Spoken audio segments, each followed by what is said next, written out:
Здравейте! Имам пратка от моят любим сайт Arlen.bg, магазин за козметика, и сега ще я отворим заедно, за да видите какво има в нея.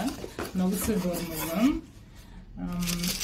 Тук има и малки комплименти. Имам си подарък гледалце, но по-интересната част е ето този иновативен комплекс за укрепване на косата и ускорен растеж. Здравейте отново! Въоръжена съм с сантиметър, за да измеря един кичур от косите си. Ето, изтеглям го и виждаме, че към момента той е 36 см. След 2 седмици ще направим ново измерване, за да видим на каква дължина ще бъде косата ми. Здравейте! Време е за поредното включване от моята спалня, за да ви разкажа за опита ми с F11, моят специализиран комплекс за ускорен растеж на косата.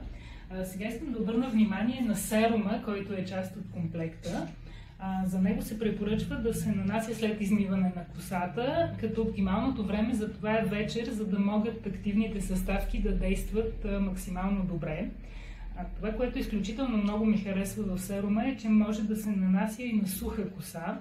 Аз лично предпочитам да го нанасям така, тъй като имам по-добър контрол и чувствителност върху зоните на скалпа, които съм третирала с него.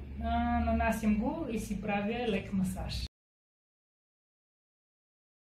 Здравейте! Моментът на истината настъпи. Сега ще измерим кичура коса, за да видим ефекта на F11 след 2 седмици. Помолих майка ми да ми асистира, защото се оказа доста трудно да се замеря сама.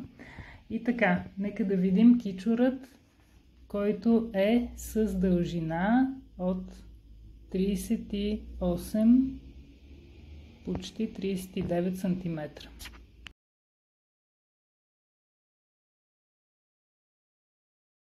Да си призная честно, тези 38 см много ме зарадваха, защото от известно време обмислям отново да пусна косата си, така че F11 се появи в правилния момент за мен.